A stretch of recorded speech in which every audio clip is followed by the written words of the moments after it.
Welcome to Absolutely Marvel and DC. My name's Benny, that is Sal, and that is long-haired Benny. Today we're going to be discussing the finale to Invincible. Yay. Watch the Twitch VOD if you don't understand that bit. Every episode I'm going to rename you. That's the bit now. Okay, fair enough. No one will ever know who you are. Right. Except for the fact that my lower third tells them everything they need to know. Thank God, don't change it. No, I considered it last week, but I was like, this is going to go too far, too fast. Yep. All right, so I'll do my usual recap real quick, but before we do that, because it's our Invincible podcast, I'm going to let you know that if you were not enjoying our opinions for the last chunk of episodes that we reviewed you're not going to change your opinion here. Know what you're getting yourself into. If you did stick it out, even if you disagreed with us, thank you for sticking around all the way to the ending. But don't forget, everyone has their own opinions, including us. So let's get into it. This episode started with what everyone is dubbing the goriest, most over-the-top level of, and I'm just thinking, like, this really wasn't bad at all. Have you ever seen an anime before? Like everyone, but we'll talk about that more in a minute. It goes through all of that, and the fight actually ends like halfway through, and then it's more about everyone dealing with the aftermath of the fight. Right. And our fan favorite Amber came back, and we'll discuss that in a minute. But That's getting a lot of traction too. I don't know if you guys, we were like kind of talking about it a little bit off camera, and then like a day went by and I saw like Twitter blew up that like Amber has become this kind of like character that either people are rallying against or behind. She's become like this real talking point for a lot of people. And I'm just like, wow, because she's so either unnecessary or you really wanted that type of a character in the show. Like, I don't think there's a middle ground when it comes to Amber, because classic fans are like, why are we doing all the CW stuff? That would we don't need that. The CW fans, and trust me, I know them, even before we made this channel, the Flash, West Allen fans, you say anything bad about Iris West and you will discover that side of the fandom very quickly. Thank God I never got into talking about that show, because I saw the pilot of that show and was like, wow, Iris is terrible. Like, I'm not here to watch a person learn how to act. What's happening? Even worse than the Iris stuff is the Olicity stuff, which is just like that show being over now. Oliver and Felicity's Felicity, yes. Felicity, I was like, there's no way he's referring to Felicity. No, I am. That was their ship name, and it was a big mess. Because that kind of started that whole, CW attachment issue. And, to the point where there was never really a point in The Flash where you could argue that, Iris has been, put up on a pedestal more than she should have been. But Felicity had, 3 seasons dedicated to her, where she was the main character. So it can get very bad, is what I'm trying to say. Gotcha. I just remember, I made a video back at season Irish ruined season 4. It was the We Are Flash season, in which I laid out an actual critique about Iris. But the name of the video was Iris West ruined whatever season that was. I mean, you're going to ask for it if you're going to call it that. But that video still gets traction. And my point was always, they just didn't give her any true purpose. They tried to shoehorn her in and took away the spotlight from the rest of the team instead of giving her a job. And I said in that video, I want her to become a reporter. I want her to do things, or just be the background character. Right. Go away if you. And they made her a reporter. Used. Yeah, they gave her a reporter and they made her useful. But I remember putting out that video, and all of the West Iris fans attacked me. With one in particular being like, well, we request that you at least change the title of the video. Who's like, we? You're some governing body of fandom? I'm not even joking. They A few of them tweeted me. I responded to a few of them, and I basically said, watch the video. You're basing it off the title. I have a lot of points, and if you still disagree, then we could chat. And they were like, you bring up a lot of good points, and I agree with you, but we request that you change the name of the video. And I'm like, well, I'm not going to do that. Well, I'm going to pass. The fact that 100,000 of you watched this video in 10 hours says I'm never going to change that title. No. Maybe they were using the royal we because there's only one of them. Yeah. I will say, in context of this episode with the whole Amber stuff, she didn't bother me in this episode. The only reason I was annoyed with her in previous episodes was because it was needless drama that was frustrating because of what both characters involved in that relationship were doing about it. But now that everything's out on the table, I don't care if they just have a relationship as long as it's not detracting from everything else. Right. That doesn't bother me. And I agree with you that to an extent, but that's why I brought up the story here. I feel like the problem we're going to have with Amber is now... The fact of the matter is, people are going to use her as like, well, no. She's the romance we wanted. She's the strong, independent woman who's gonna be arguing with Mark, making him get his shit together. You know, like that's the argument that a lot of people have with the Iris and the Felicity. Like they want that strong female character, and I agree. And I think part of the problem, which is why Amber's getting a lot of fans for and against her, is Adam Eve is very prominent in the comics, Right. but this season was more about her own journey, which was like the D plot. Right. Like, it wasn't even like B plot. It wasn't C plot. It was like, don't forget Adam Eve. We can't introduce her in season 2, but she really doesn't have that much going on season 1. That's true. Like, we put her in a Wookiee house. We're just going to check in once in a while. Yeah, exactly. And I feel like that's the problem with Amber is for fans who don't know the comic and know what's going to happen with Adam Eve, and I'm not going to go crazy into that because people are upset when we talk Let's about the comics not spoil too much. anything about about any kind of relationships. Now that or the lack show is thereof. locked in for 2 more seasons, we might as well like chill because we're also like for me, we're at the point where I don't know what the hell. Like I know very broad strokes of what's going on past this point. Yeah, but this is pretty much everything that I've read. But I think that that's the problem right now because for example, for the problem with Amber and the problem with Adam Eve, name me another strong-ish female character on that show right now. Mark's mom. And that's it. And I think that's why people are siding with Girl. Amber. I was thinking Monster Girl. Like, she's a pretty strong character as well. But none of them have been given like enough time to fully develop. Yeah. And because they were focused so much on the Amber plot line, like the general consensus is, well, that's the strong female lead. When is she going to get her get her due? I was going to say Yeah, but for me, I'm like, Amber is not a main character. Like, Amber became a main character, and only because Mark was interested in her, and then, we just... Because we don't check in with her unless it's through the lens of what she means to Mark, right? Because, like... But she's gotten the most screen time out of any female character because of that. I think the mom gets more screen time than she does. Like, Amber will... When it's not about the relationship, or when it's not about them fighting in their relationship, she's gone. We don't see her at home. We've never even seen her parents. Like, that's true. No, we only see her when it pertains to Mark's story, which is another like indication that she might not be as strong as all that. But like, I think the problem with that is the mom isn't relatable to the audience they're targeting. The demographic is that CW audience, and they're not going to go, man, I really want to be that 40-year-old mom. Yeah, I really want to be that 45-year-old mom. Yeah, I mean, that's fair. She is cool and interesting, and she's been given way more agency than she ever did in the comics in the beginning. But yeah, no, she's not the target demographic of the show, even though she might accidentally be. Yeah, so we're gonna move on from the Amber topic in general because there's not much more. But what I am saying, I'm interested to see what's going to happen with her in seasons 2 and 3 if they follow the current direction the comic does go. Yeah. Right. Without spoiling it, I am interested how the fandom's gonna treat Amber as it moves forward because there is that fandom that's like, Amber, yeah, you tell Mark.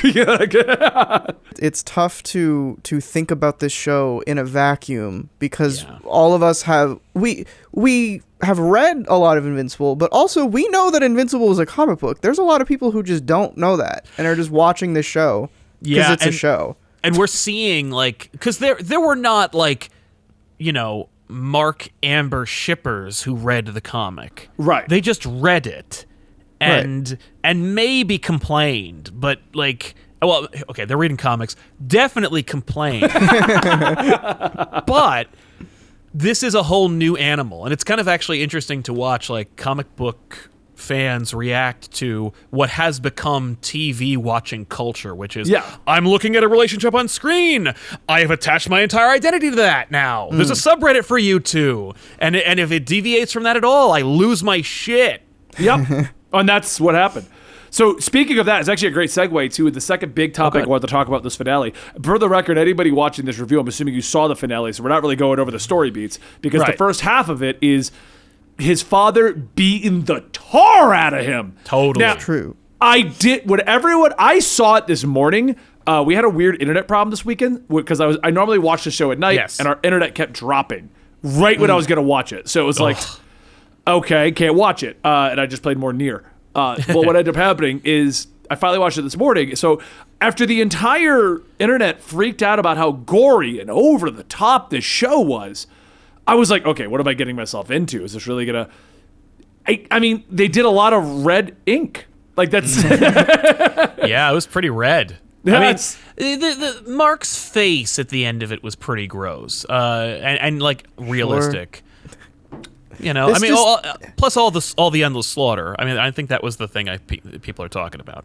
Maybe, Yeah. but to me, I was expecting it. Like, I was expecting like boys level tearing people apart, kind of like blowing up someone with a bomb in their butt action. You know, like that's what I was expecting. That's like Right. Garth Ennis, like kind of silly stuff. This was like we watched an entire train of people be annihilated by a body. You know, like I will say when I saw that scene, my first thought was, why have we never seen this in comics before? I literally when he went to the subway, I'm like, I know exactly what he's about to do. Like I saw it immediately, and I was Sure. like, we're gonna do that, okay? And it's like, all right.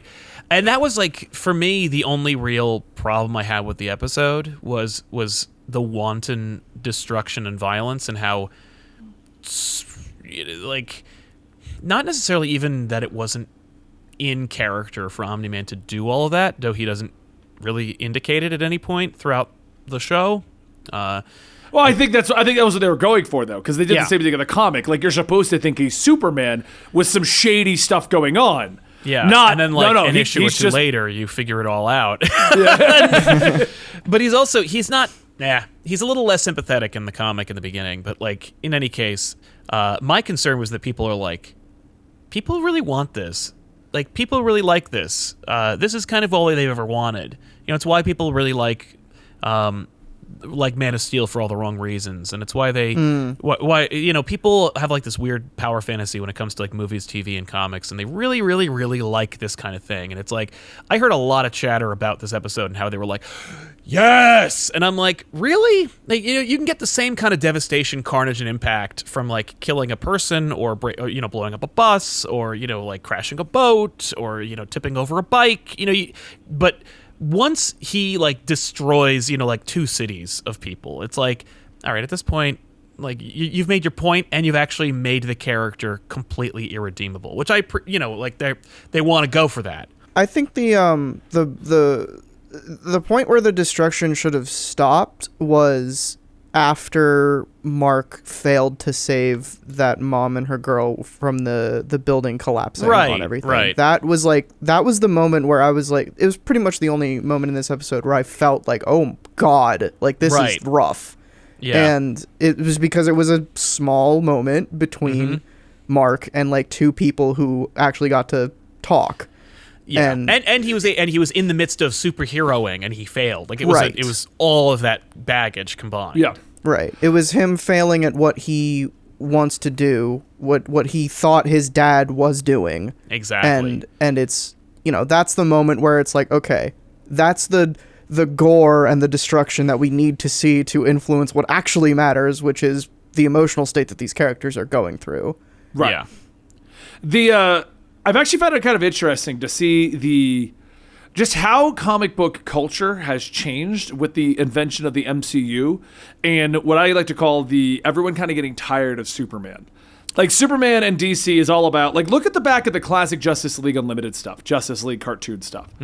Happy, hopeful. We will always save the day. No one's ever going to die. There's no blood. There's no errors. The joke about Batman with the rotating door at Arkham. And the constant villains getting free. You have the constant jokes that the villains are weekly going to show up and do their next big thing. I feel like over the last 10 years, kind of starting with Man of Steel, and I'm a fan of Man of Steel in this direction. I'm a fan of Injustice. I'm a fan of these things. Yeah. I think it's more of as a fan of comics, I'm getting tired of it always working out. And I think for me, that's why stories like Injustice and Dark Knight Returns and the Arkham games all seem to be more appealing to me as opposed to the more traditional Superman saves the day storyline, which is why I think Boys and Invincible are doing very well. And I don't think I'm the only one who's kind of like, it's kind of interesting to see it not always working out.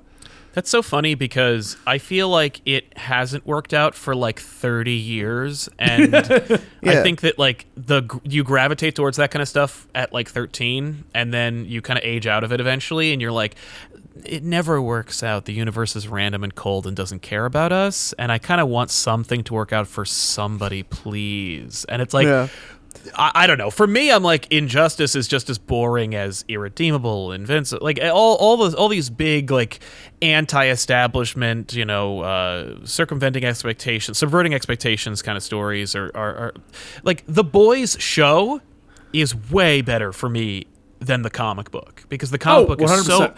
is so mean-spirited, and it is so desperate for like for pushing buttons as opposed to telling story, that The Boys like almost accidentally ends up being like a story about character and people, and the gore and the ridiculousness like is justified. In Invincible, like I get what they're going for, like the wanton destruction. It's on one side of it is obviously like gore porn. Like it is definitely trying to scratch that itch for people who are like, if I'm gonna debase myself and watch a comic book adaptation, there better be either some hardcore sex in it, or somebody better get their brains blasted out of their face. Like those are the guys that love Watchmen. Zack Snyder's Watchmen. Right. It's like, listen, I enjoyed Watchmen as well, but I also prefer the comic book, and the parts that I like about the movie are just one-to-one adaptations of the comic book. Right. Yeah. And by the way, if you like Watchmen and you're also like one of those people, like, you didn't get Watchmen, congratulations. I don't know. It's just like, but they wanted to do like two things with this show, where they're like, let's do this kind of like, we can do anything, look at how many people are dead, and this other thing where they're like, this is how it would work out if there were real like superheroes. It'd be a horror fest, and it's, I don't know. It in no way appeals to me. I do want to clarify one thing though. Like, I do think we're going too far with it. I like the idea of the original Injustice, where it was like Superman was finally crossing the line. Pretty basic story. Right. A few deaths, nothing crazy. By the time we get to Injustice 2, like, it's just death everywhere. That's kind of what I felt like with Invincible. I liked the level we had up till this. And I'm not against what happened in this particular episode, but I do feel kind of like you did with Dylan. At one point, I checked out on that fight. As gory and crazy as it was, I was like, Mark's not going to win, and they're just going to keep killing people. Right. Yeah. So I mean, from the second that, like I mentioned a few episodes ago, when he was getting beat up by a cyborg man at a high school, like, we knew he was not going to be able to win that fight. Right. Yeah. So they made no effort to make that part of it interesting. So it literally was like, past the character moments in the fight was just, let's see how bloody and uninteresting we can make this look. Yeah. And there's an element to that. Like, I get it. The people, I like how I'm trying to appeal to people who are clearly checked out and just don't listen to me anyway. But like, there is an element to that like I appreciate, like, because like Benny said, it's like, I'm sick of things always working out for the hero. Isn't it interesting to watch the hero that, like, our protagonists fail in every adventure they're in, and then like life, yeah. It's always like, life's hard, and then you're really good at it. Oh wait, except sometimes you're never good at it. I don't know. It's just, I get the criticism and the motivation at the same time. Yeah. And but yeah, like, part of the fun of the Omni-Man Invincible fight in the comic was that he was so good at being a superhero, and then he isn't. Or that he's not good enough to beat his father. Like, and it's like, of course he fails against his father. That's awesome. Like, but then he wins in a moral victory that is exactly like in the show. And it's because, did you notice, I think that the episode was written by Robert Kirkman? Yes. I think so. So he's like, I'm going to put my emotional beats in there. By the way, did you notice that the budget was like kind of ramped up during the confrontation at the end between Mark and his dad? Like, how the animation was a lot more fluid and expressive, and I was like, they really want us to pay attention during this part, like, a lot. Okay. I noticed sometimes the opposite. This episode looked like garbage in some scenes. I would say most scenes, but which was surprising to me. But yeah. I feel like the fight should have only been 10 minutes. I did check the clock. It was 21 minutes is when they were having the final laid out, breathing heavy moments, and I was like, wow, that that went on for a while. Yeah, and the problem with that kind of fight is that two people who are invincible having a fight that tears across the earth is that you're going to lose thousands upon thousands of people. Yeah. Right. And it was cool. How do you guys feel about the way they handled it in that? Because now Omni-Man has been built up differently than he was in the comics. Yeah. So Mark giving him the line of like, I'll still have you. Yeah. I think that was in the comic too, I think so, but at least if it wasn't direct word for word, the general idea was still there. Yep. Like, so how did you, because I feel like the season as a whole did a better job of setting up Omni-Man for that line to hold the weight it needed. Yeah. Yes. I think that's the thing that really bugs me about this show is it's I really, really want to accept that this is a show about character and that it's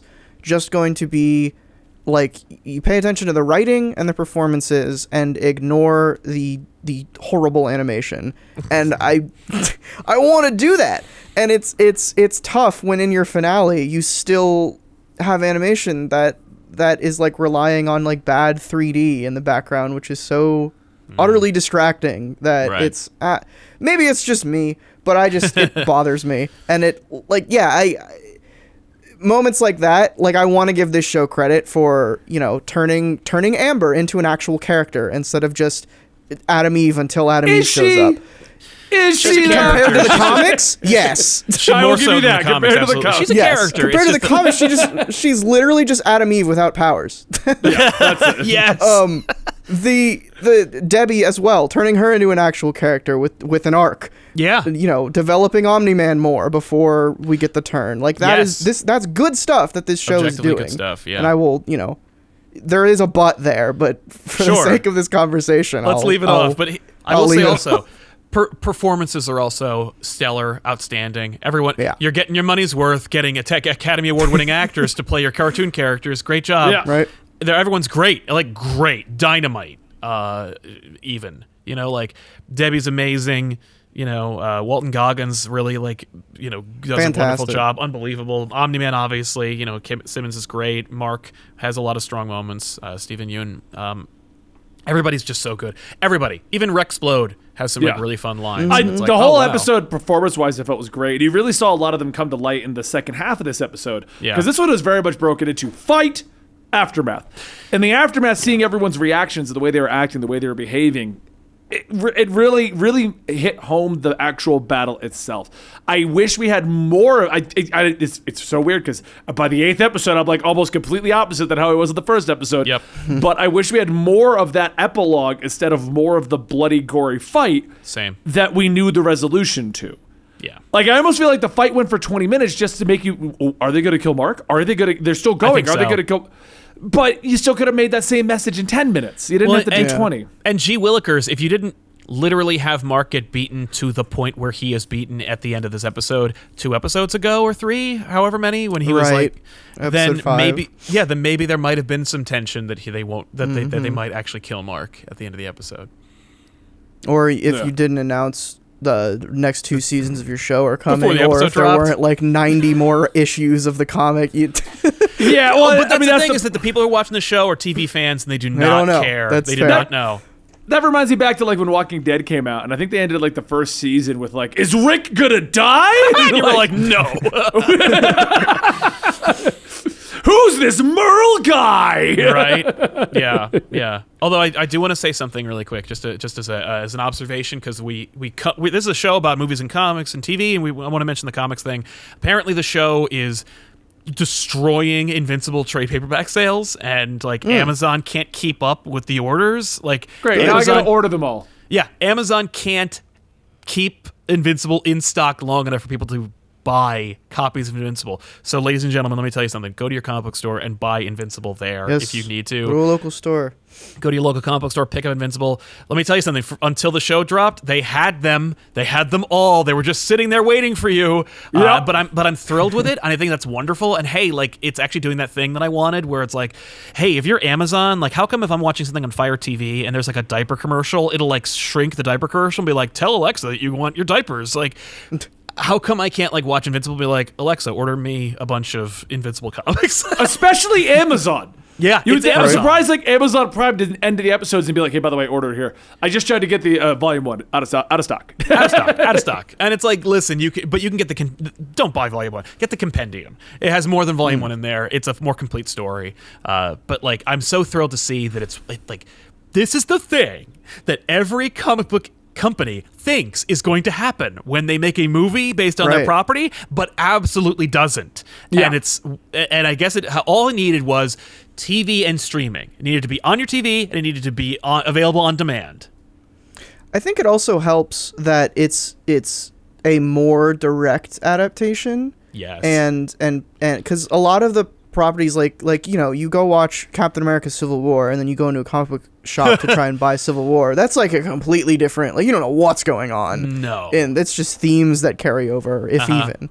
But like people, that happens with manga all the time, where manga and anime, that's a clear line of direct adaptation where people all the time are just like, oh, I'm gonna go, like, the anime's taking a season break, So I'll read the whole damn thing. Yeah.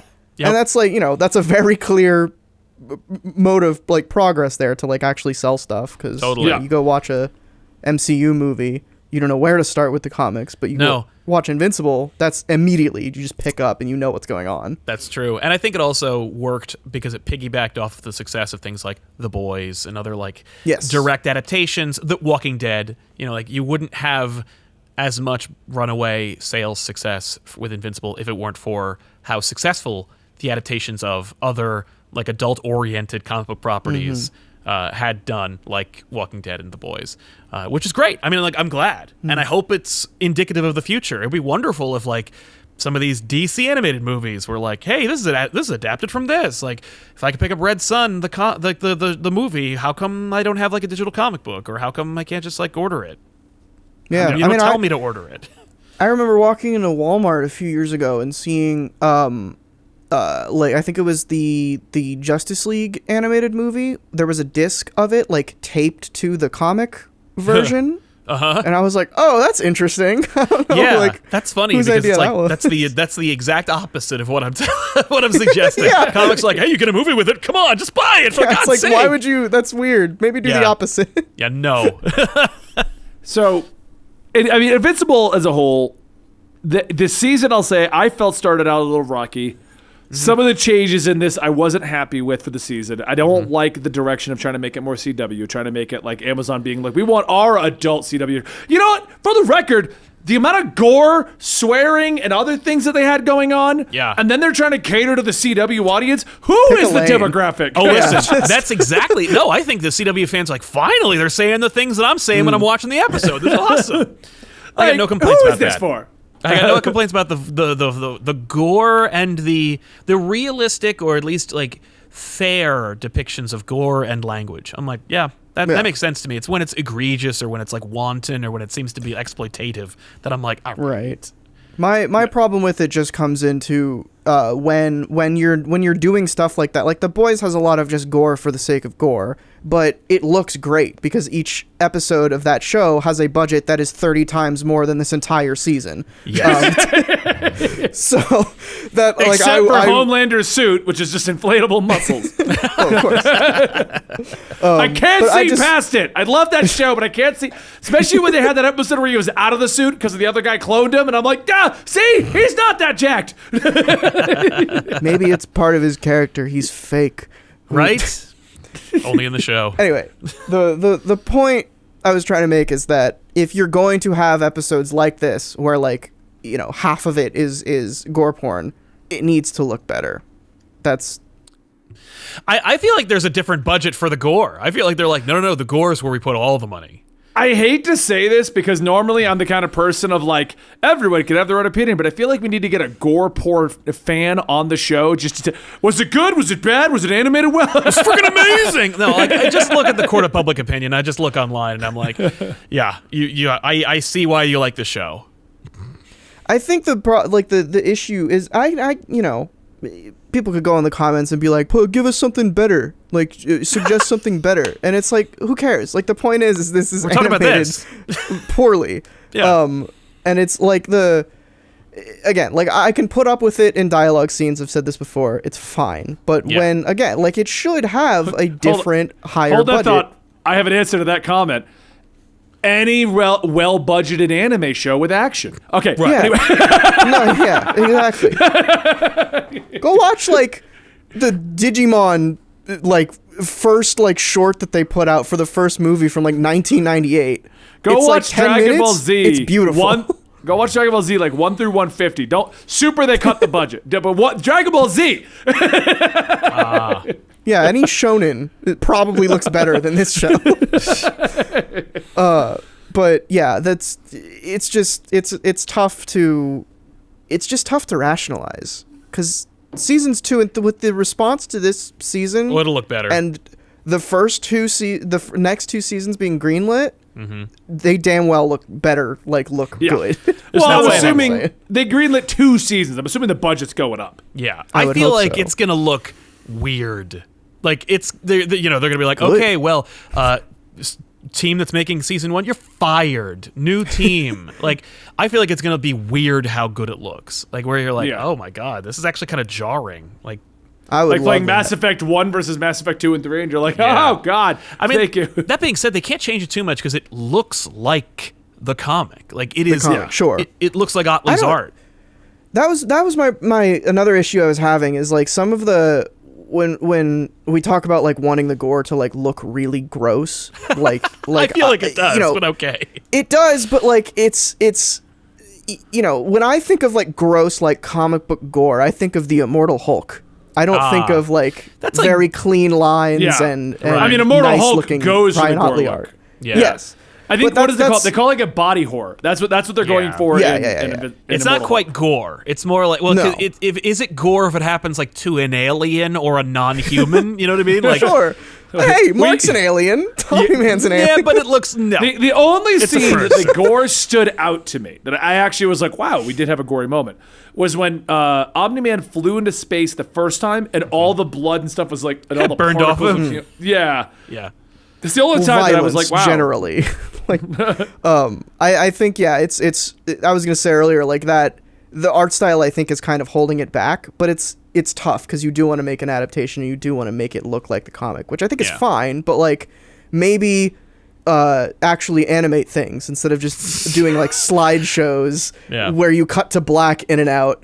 Oh my It's god! just, like, that zooming in, like, that what's moment where going they on? were like, we drew a picture that depicts each moment. I'm like, Yeah. okay. I listen, and I've seen those moments, and I know that like I know what they're going for. I know what they're but I'm doing, Like, but yeah. I'm like, but you can see, like, but we all know that you are trying to save the budget. They're like, oh, thank God, it says it in the script. They got to be pictures. Let's put a little bit It's like extra over there's here. a lot of that in the exposition dump from Omni-Man at the beginning is Yep. just like he's literally just like standing there and they're just zooming in Premiere. It's like, Yep. what are you Oh doing? my God! Yeah, no, yeah, totally. So overall, I think the season came together very well. I didn't like the first half of it. The back half was kind of making me get more on board. What about you guys? Because I know, Sal, you were very much like at one point. You know, I'm actually gonna ask you an interesting question. Yeah. At one point, you said if we weren't doing this show, you would have stopped watching it. Yeah, yeah. Would you, having watched the whole season?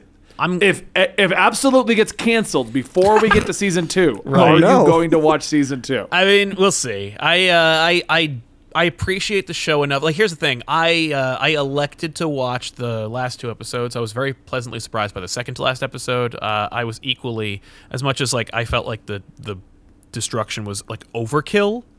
I enjoyed as much as I could the last episode.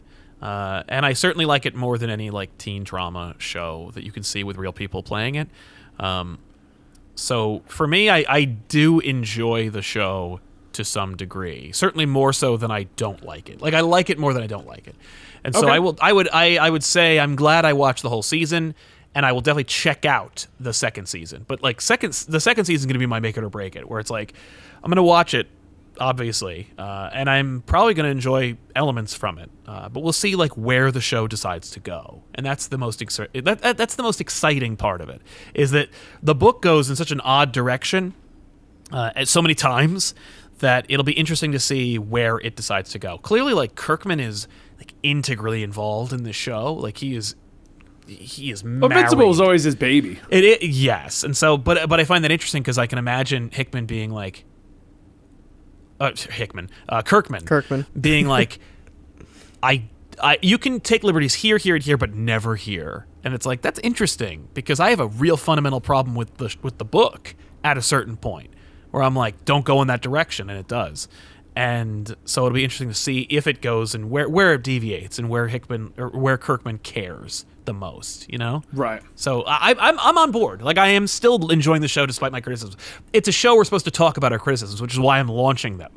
But it's not. Yeah. It's not like all I do is watch the show through gritted teeth, like frustratedly being like, I can't believe this show. Yeah, I will say as a reminder to our audience, we have a cast of 4 hosts because we choose what we want to watch. Yeah. No one is forced into anything. We've all agreed if it gets to that, we'll do it. But no one has been forced into watching anything yet. So Yeah. It's weird with Kirkman. I'm going to ask your closing thoughts on this too, Dilson. But it's weird with Kirkman because seeing the growth of Walking Dead and the fact that he refused to end Invincible before he intended to end Invincible shows you that this is his baby. Yeah. You know, like he I remember going to Comic-Cons and being like, oh, there's the Walking Dead merch, Invincible. Like, what? Right. Who's still reading that? And then you got like somebody in the back, I am. You know, like Yeah. What did you think, Dylan? Because I know you were a little bit more invested into it than Sal ever was. Mm-hmm. I don't know if that's true. Sal's read the whole comic. I have not.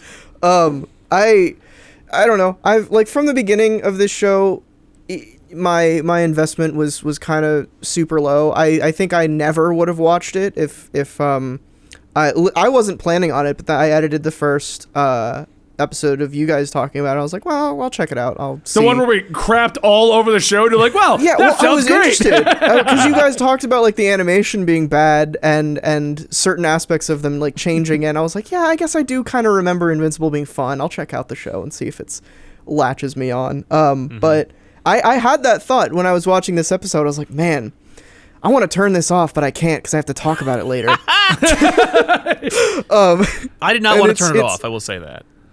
I didn't want to turn it off, but I will say I didn't rush to see it. I did. I waited till this morning to see it. That's funny because I did. I was like, oh man, we got to watch Invincible. I think it's, you know, there's definitely a difference of opinion throughout this virtual couch here. That's true.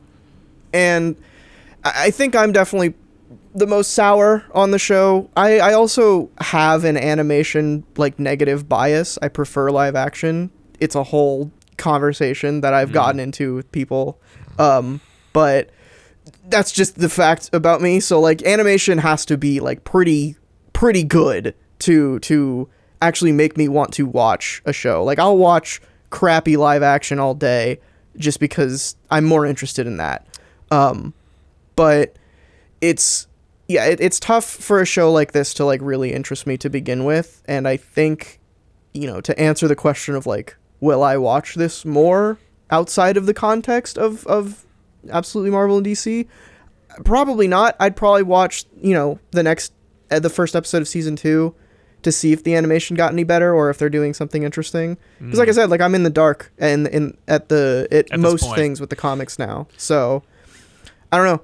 It could be interesting, but this show, like for me, is gonna have to make some strides to like keep me personally engaged. Right. For me, I know I nitpick on the animation a lot, and a lot of people don't realize this, but before everything, I was actually an art major. And to this day, art is my selling point on a comic book. Art, I get I don't talk much about it because I get very pretentious about it. Yeah. Pre-army, I used to get grants for my charcoals, my sketches. I used to do oil paintings and watercolors. I did art. You know what I mean? So when it comes to art means a lot to me. Animation means a lot to me. It's why a comic I can get through bad writing, I can't get through bad art. That has always been my turnoff. So that's why I think I notated a lot of the terrible animation choices midway through, because I'm aware of a lot of them because I know a lot of the practices that are done for these things. Right. It's interesting because like you should see some of my debates with the people when they're like, read webtoons, and I'm like, you don't want me to. I'm going to critique the hell out of the art. Like, Yeah. I can't get past like small beats. But anyway. Yeah, so that's our opinions on this episode. Just like the finale to the other shows, it was a long episode as always. Yeah. In the end, I'm going to stick around for season 2. I'll say they've convinced me to at least check it. I think if we weren't doing the show, I would still watch it. Yep. But I think it'd be like some of my CW shows where I kind of skip a few episodes and watch it in bulk. I don't think I'd be rushing to it. Hope you enjoyed this. Please stick around here to Absolutely Marvel and DC. Dylan and Dan are going to be starting their discussions on the Legends of Tomorrow. Sal and I will be talking about some trailers and theories over the next couple of weeks. We'll be giving you a full review on Black Widow, and then we'll be back to it with the MODOK show. I'm going to force Sal to watch that thing. You said MCU! You said MCU! Fair enough. Thank you guys. We'll see you next time right here.